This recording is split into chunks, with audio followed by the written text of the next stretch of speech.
جنابت کے مسائل. جنابت کہتے ہیں ناپاکی کی اس حالت کو جو احتلام اور جماع کی وجہ سے ہوتی ہے. احتلام کہتے ہیں ویٹ ڈریم کو، یعنی سوتے ہوئے جسم سے ڈسچارج کا ہونا. اس میں مسئلہ یہ ہے کہ عورت یا مرد کو احتلام ہو تو غسل واجب ہو جاتا ہے. اس کی وضاحت آگے آئے گی. اگلا مسئلہ ہے مزی کے آنے سے غسل واجب نہیں ہوتا، بلکہ استنجا کر کے وضو کرنا ہی کافی ہے. ان علی رضی اللہ عنہ قال كنت رجلا مذاء فكنت استحي ان اسأل النبي صلی اللہ علیہ وسلم لمكان ابنته فامرت المقداد بن الاسود رضی اللہ عنہ فسأله فقال يغسل ذکره ويتوضأ. رواہ مسلم.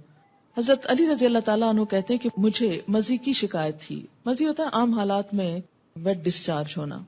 میں نبی صلی اللہ علیہ وسلم سے مسئلہ دریافت کرنے میں شرم محسوس کرتا تھا کیونکہ آپ کی بیٹی میرے نکاح میں تھی. میں نے حضرت مقداد بن اسود رضی اللہ تعالیٰ عنہ سے درخواست کی کہ وہ رسول اللہ صلی اللہ علیہ وسلم سے مسئلہ دریافت کریں. چنانچہ حضرت مقداد رضی اللہ تعالیٰ عنہ نے آپ سے مسئلہ دریافت کیا تو آپ صلی اللہ علیہ وسلم نے فرمایا کہ پیشاب کی جگہ دھو کر وضو کر لیا کرے، اس سے طہارت ہو جاتی ہے. یعنی عام ویٹ ڈسچارج جو ہے اس سے ناپاکی یا جنابت نہیں ہوتی، اس میں نہانا ضروری نہیں ہوتا. بیوی سے تعلق کرنے سے پہلے یہ دعا مانگنی چاہیے، یعنی جسمانی تعلق مراد ہے. ان ابن عباس رضی اللہ عنہما قال قال رسول اللہ صلی اللہ علیہ وسلم لو ان احدکم اذا اراد ان یأتی اہلہ قال بسم اللہ اللہم جنبنا الشیطان وجنب الشیطان ما رزقتنا فإنه إن يقدر بينهما ولد في ذلك لم يضره شيطان أبدا. متفق علیہ.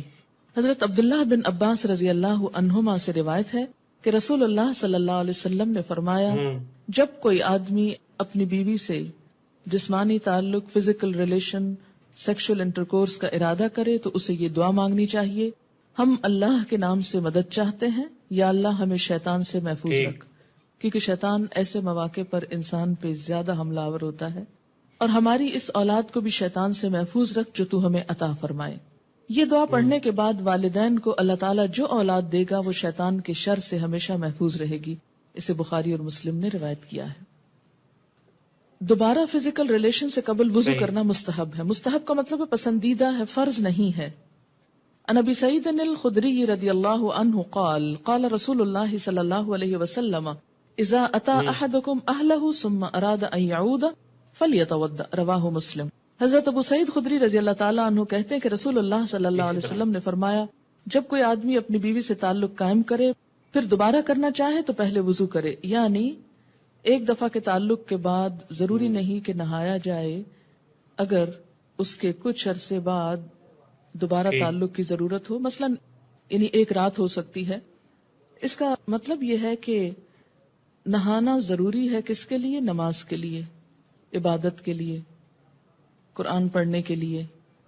لیکن اگر انسان ناپاکی کی حالت میں ہے ابھی اور دوبارہ ایک شخص بیوی کے ساتھ تعلق قائم کرنا چاہتا ہے تو ضروری نہیں کہ نہانے کے بعد پھر کرے.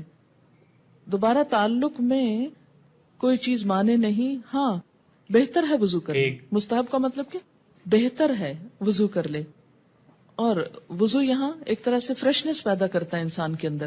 لیکن اگر کوئی وضو بھی نہیں کرتا، یعنی یہ ایسا وضو نہیں جیسے نماز کے لیے وضو کرنا ضروری ہے کہ اس کے بغیر نماز نہیں ہوگی، تو اگر دوبارہ تعلق میں وضو نہیں کیا تو اس کا یہ مطلب نہیں کہ گناہ کا کام کر رہا ہے.